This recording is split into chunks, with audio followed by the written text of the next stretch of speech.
La rôdeuse de la mer et du feu. Chapitre 15. Lilou.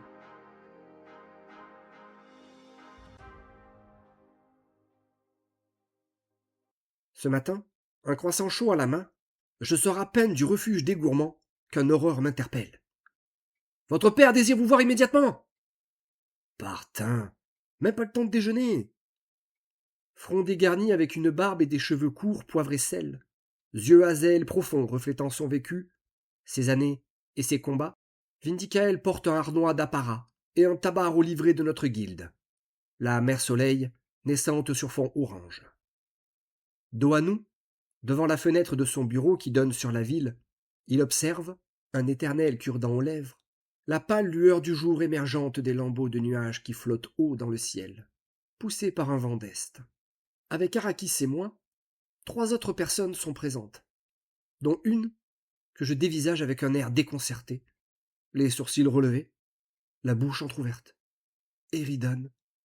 Mais qu'est-ce qu'il fait là, lui ? À ma grande surprise, il ne me trouble pas autant que lors de notre dernière rencontre.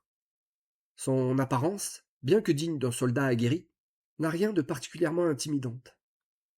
Engoncé dans une lourde armure de mailles et de plaques, il dégage une carrure imposante, mais son visage reste neutre, presque désarmant.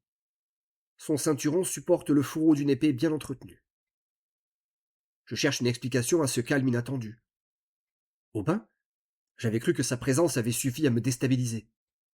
Pourtant, ici je ne ressens rien. Pas la moindre pression, pas le moindre frisson d'avertissement.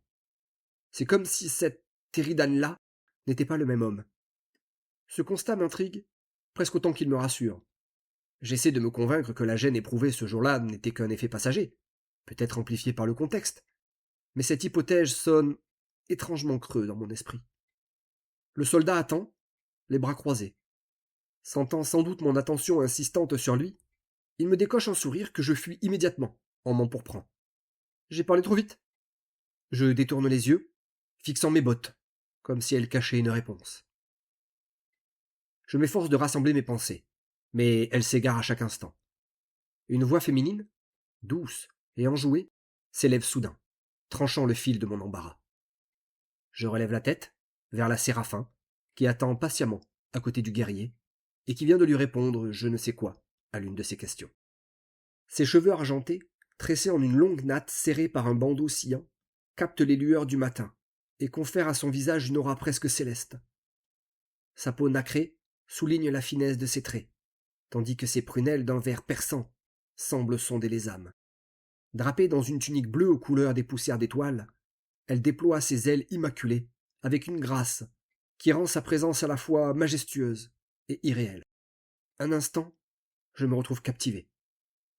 Eridan, effacé de mes pensées comme une ombre face à une lumière éclatante, intemporelle. « Tes hormones te travaillent ?» ricane ma sœur en me donnant une petite tape. « J'avoue qu'elle est sacrément kawaii, celle-là. » Je lui rends l'appareil d'une chiquenote sur le crâne. « Chut ! Lui, par contre, reprend-elle avec un coup de menton. Je me demande ce qu'il fout là. » La dernière personne présente dans la pièce, assise solennellement sur le bureau de mon père, est Splinter, son félin sans lier. Les yeux plissés, il me salue d'un hochement de tête à peine perceptible. Robe rousse tabi mi-longue, striée de nuances sombres rappelant les écorces brûlées, Splinter arbore des pupilles dorées, acérées et fendues, qui semblent toujours prêtes à juger le monde. Ses oreilles dressées, ornées de pinceaux auriculaires à moitié rongés par les flammes, cicatrices d'une ancienne bataille, sont agrémentées de plusieurs anneaux métalliques. Splinter est un marguet rouge, un majestueux chat arboricole à la carrure imposante, environ 10 kilos pour une longueur d'1,50 m. Une cape, sobre mais élégante, maintenue par une broche à l'effigie de la mer Soleil, complète sa prestance naturelle et son égo de félin. En le regardant, un sourire discret m'échappe. Je remarque qu'il a un nouveau bracelet d'argent autour de sa patte, preuve de son insatiable penchant pour l'ornement. Décidément, rien ne semble pouvoir freiner les ambitions esthétiques de ce félin. Un raclement de gorge me tire de mes observations. Mon père s'est retourné. « Bien, je vous présente Okami, fille d'Orimi, clairesse des poussières d'étoiles. Sa guilde nous la détache pour la mission d'élimination que vous allez mener. » J'incline la tête respectueusement.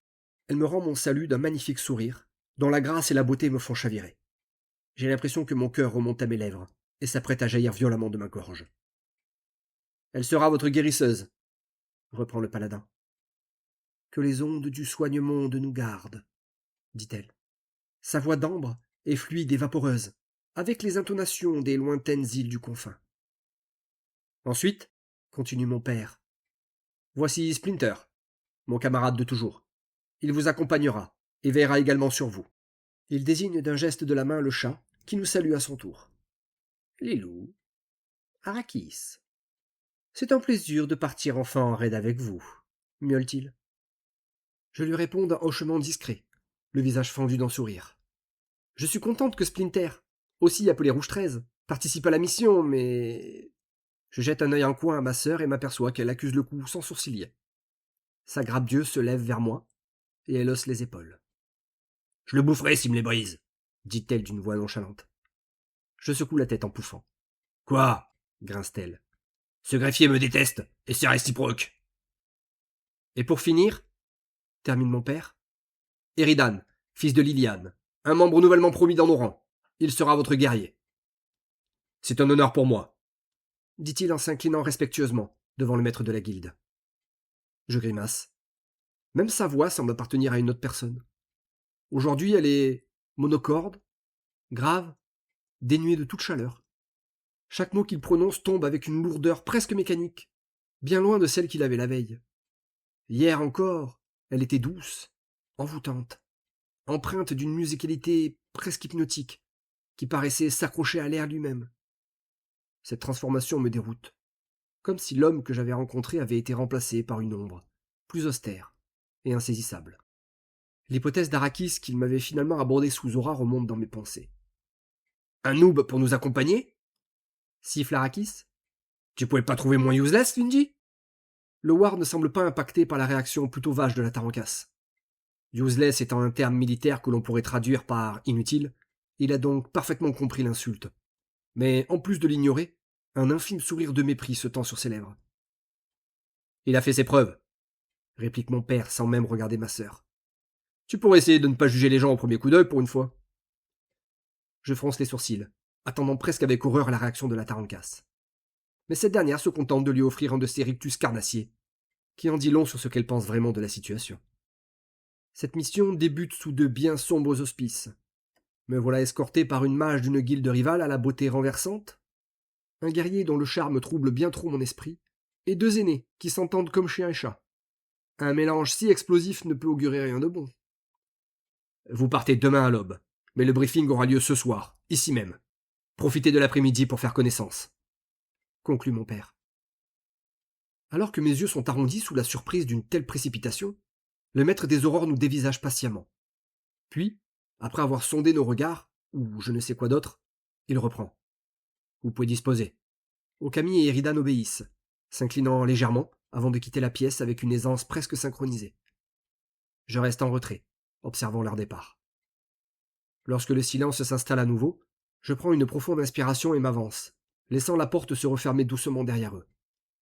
Ce n'est qu'une fois certaine d'être seul avec mon paternel que je m'autorise à combler la distance, mes pas prudents résonnant faiblement sur le sol. Fais-moi confiance, ma puce, commence-t-il avant que je n'ouvre la bouche. Même s'il ne le paraît pas, Eridan est un bon war. Il a de la bouteille. J'en suis sûr ? Alors que je lui réponds, pas franchement convaincu, je sens que le phénix perçoit mon trouble. Et Okami est sans doute la meilleure guérisseuse que je puisse t'offrir, continue-t-il d'un ton calme et rassurant. Je secoue la tête. Là encore, je remets pas en doute ton jugement, papa. Mais pourquoi effectuer cette mission si vite ? Pourquoi ne pas attendre le retour de nos vétérans ? Et surtout, pourquoi demander l'aide d'un heal d'une guilde rivale ? Neya, Hayabusa ou Ishfae ne sont-ils pas à la hauteur ? Si, ma puce. Mais j'ai appris de tristes nouvelles hier en allant voir le flambélant. La maîtresse des poussières d'étoiles était également présente, et elle a apporté elle aussi des rapports des plus inquiétants sur les activités au Fort Noir. Il semblerait que l'armée que vous avez observée ait doublé de volume. Une horde serait descendue des pics déchiquetés il y a 2 semaines environ. Des ogrirks auraient même été aperçus. Puis, la majeure partie de cette légion se serait mise en route, vraisemblablement vers la vallée du Part, si l'on en croit les éclaireurs Kirk capturés dans la région. Pour l'instant, le grand capitaine est encore au fort, mais il n'y demeurera pas éternellement. Nous devons donc nous hâter et tirer parti de l'absence de ces troupes pour nous infiltrer rapidement et l'éliminer. Personne n'a oublié les invasions des sables, et personne ne souhaite qu'on se retrouve à nouveau enlisé dans une guerre avec ces monstres. Voilà pourquoi vous êtes peu nombreux, et surtout, pourquoi une poussière a rejoint le groupe. Le Flambellan a confié cette mission à nos 2 guildes. Pourquoi ? Mon père soupire. Non d'agacement, mais de fatigue, il me semble. Marakov désire que ce soit les armées de Mascaria qui les arrêtent. Et il cherche ainsi à couper l'herbe sous le pied des Souniens. Je fronce les sourcils. La politique. Toujours la politique.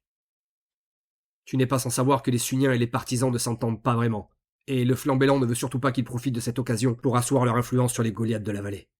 Les hommes de la terre de Parthe doivent rester indépendants. Je retiens un soupir et réponds.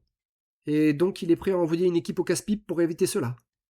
Le paladin serre les dents, puis hoche la tête avec lenteur. En effet, dis-toi que si j'avais vraiment eu le choix, je ne t'aurais pas désigné. Je n'ai pas peur d'y retourner, papa. Au contraire. Mais je me serais mieux senti seul. Tu sais que je n'aime pas travailler en groupe. Encore moins avec des inconnus, même s'ils ont l'air compétents, là n'est pas la question. Je suis une solitaire. Je n'aime pas les gens. Tout comme toi. Il sourit. Dommage que je t'ai légué mon côté asocial alors qu'aucune goutte de mon sang ne coule dans tes veines. Mais il faut faire avec, ma fille. Beaucoup de gens sont des abrutis, c'est vrai. Mais il y en a tout autant qui valent le coup d'être connus. Sa risette s'efface, et il reprend avec sérieux. Et dis-toi que j'ai négocié pour Eridan. À la base, le Flambellan voulait nous dépêcher le war d'un art de la guerre. J'ai fait tout ce que j'ai pu, mais la politique nous rattrape toujours dans ce fichu monde. Je remarque le trouble qui voile ses traits, mais il se compose immédiatement un masque d'indifférence. Ça va ? J'ai peur pour toi, ma fille, dit-il d'un souffle. J'aurais aimé t'accompagner, mais je ne le peux, à mon grand regret. Marakov m'a ordonné de prendre la tête du bataillon de défense qui ira aux 3 ponts. Je dois diriger l'armée des poussières, des arts de la guerre, des rêveurs et des alchimistes, et les apprêter là-bas, pour bloquer la légion des Kirk. Plusieurs commandos de rôdeurs du conclave des ombres seront également dépêchés dans la sapine pour leur tendre des embuscades, s'ils venaient à passer par là. Le stratège des cieux, Chromite de Massuna, qui était en déplacement chez nous, nous a indiqué que sa guilde rejoindra le gros de nos forces dans la vallée, avec sans doute de nouveaux renforts. Il est parti ce matin, et a envoyé des aigles messagers. Même si Marakov ne veut pas que les Souniens gagnent la guerre à eux seuls, il sait qu'on a besoin d'eux. Je fronce les sourcils. La gravité de la situation me frappe de plein fouet, bien plus préoccupante que tout ce que j'aurais pu imaginer. Je serre les dents, la mâchoire tendue. Partin! Pourquoi n'ai-je pas cartonné la rondelle de ce grand Kirt quand j'en avais l'occasion? Une vague de frustration monte en moi, mais elle est rapidement noyée par une inquiétude sourde, qui s'installe peu à peu. Mon père s'approche lentement. Sa barbe, taillée court, est constellée de fils d'argent qui trahissent les années écoulées. Pourtant, ce n'est pas son âge qui me frappe, mais l'expression gravée dans ses prunelles mi-vert mi-noisette. Ce n'est pas seulement de l'angoisse que je lis dans son regard, mais une profondeur de doute et de peine que je ne lui ai que rarement vue. Ce simple échange silencieux suffit à me faire vaciller, et une sensation glaciale commence à se répandre dans mes entrailles, les nouant jusqu'à l'écœurement. Je n'ai pas oublié que Silix s'est levé seul hier, dit-il d'un ton lourd, presque résigné. Et tu sais aussi bien que moi qu'elle n'apporte jamais rien de bon. Je suis presque sûr qu'une guerre se prépare, et je suis loin d'être certain que nous soyons prêts pour cela. Sa voix, si terriblement désincarnée et froide, résonne dans l'air comme une lame glacée. Mon cœur s'emballe de plus belle. Une angoisse viscérale, insidieuse, s'infiltre en moi, comme si sa peur avait trouvé un chemin discret jusqu'à mon âme. Elle s'insinue, s'accroche, et serre ma poitrine dans une poigne gelée. Puis, contre toute attente, son visage se transforme. Ses traits marqués par l'inquiétude s'adoucissent, et un éclat chaleureux illumine ses iris. Il me regarde avec cette tendresse unique, celle d'un père dont le bonheur se concentre tout entier sur son enfant. Enfin, si, une fois, Silik m'a annoncé ton arrivée. Ce qui fut loin d'être un mauvais présage, ma puce. Ajoute-t-il avec un sourire radieux. Celui qu'il est le seul à savoir m'offrir. D'un coup, toute la peur se dissipe, comme une brume balayée par un vent chaud. Elle s'efface, et je peux de nouveau respirer. Je m'approche de lui, le cœur plus léger, et je l'enlace, cherchant dans cet acte simple un refuge contre mes propres doutes.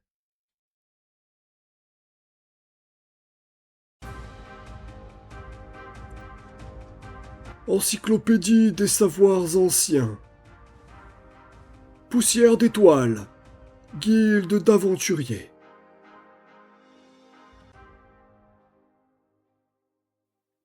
Fondée en l'an 2004, la Guilde des Poussières d'Étoiles est le fruit de la séparation d'Illusion, une ancienne confrérie, en deux entités distinctes, Rédemption et Poussières d'Étoiles. La dissolution d'Illusion résulta de querelles internes profondes et incessantes, qui divisèrent irrémédiablement ses membres.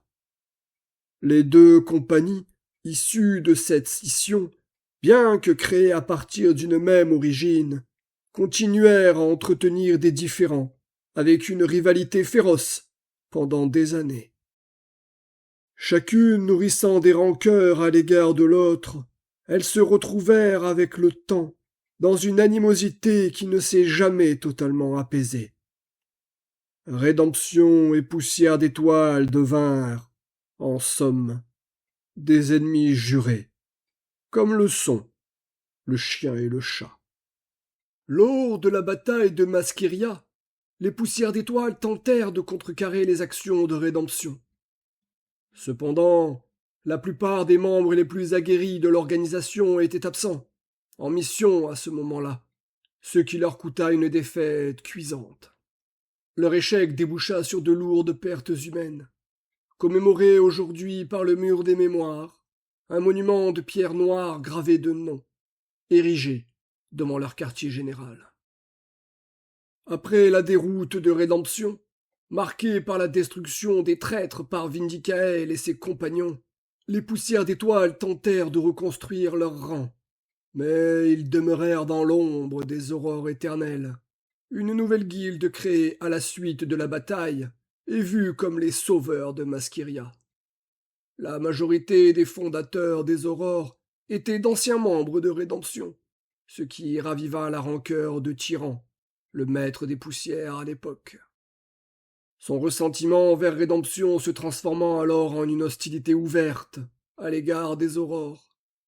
Ainsi, les Poussières d'Étoiles et les aurores éternelles se retrouvèrent à nouveau dans une lutte mutuelle, ne sachant plus vraiment d'où venait cette vieille animosité. La mésentente entre les deux structures se ressentait dans toute la cité de pierre, et de nombreux membres des deux camps évitaient toute interaction, se contentant de se jeter des injures à la figure.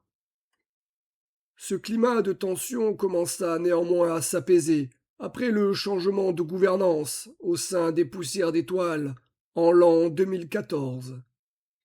Avec l'arrivée d'Anaria, fille d'Anarion, à la tête de la guilde, les rapports entre les deux anciennes rivales se transformèrent lentement.